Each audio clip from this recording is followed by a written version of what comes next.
So a lot of times in my experience, people kind of come late to environmental justice, right? They're politicized through environmentalism or through criminal justice, or immigrant justice. And the consciousness of how all those things are connected actually comes much later, if at all. Mm-hmm. So I'm wondering, like, what was your entry into this work, each of you, and did you come straight to the environmental justice movement, or was it another way of getting there?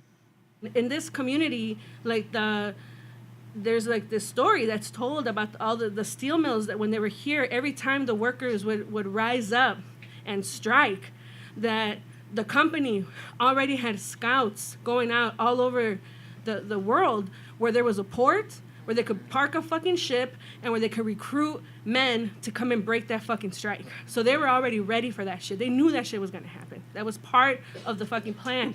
So then all these groups came to this neighborhood.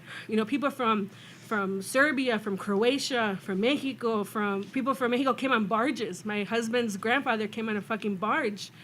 And they came in here as strike breakers. But sometimes those strike breakers joined the strike. It didn't work, right? Because they would start to work and they didn't have the equipment, they didn't have the training, they weren't able to do the work, and they're like, no, fuck this shit. We're going to join the strike, and when we win, we all going to have a job.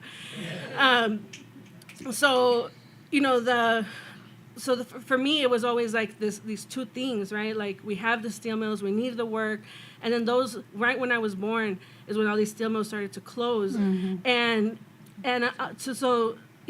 I grew up, me and Kate talk about this all the time, and Jay, well, we all do, about how our neighborhood was so sad.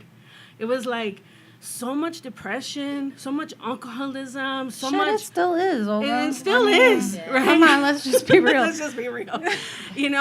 We still feel like, remember the good old days when there was work here. Mm-hmm. And my little sister's here, Katie Bautista, and she and Kate and other folks in the neighborhood started working to stop a coal gasification plant. Mm-hmm. That was going to be right on the river, because Illinois has a shit ton of fucking coal, and they wanted something to do with this. So they were like, you know what? Why don't we take this fucking rock of coal and fucking gasify it and use 10 million motherfucking gallons of water every fucking day to gasify this shit. Dumb. And then supply the power to the whole state of Illinois. So this company was like, okay, we'll do this shit, but only if Illinois says that they're going to guarantee that the four utility companies are going to buy their gas from this company. So then they went and it fucking passed in Springfield. It passed in the House and it passed in the Senate.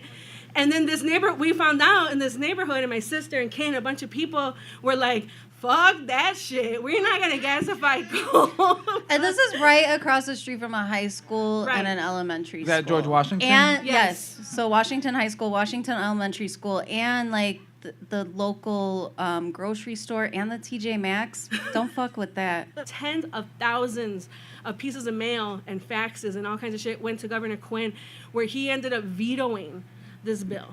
So that was one of our first victories.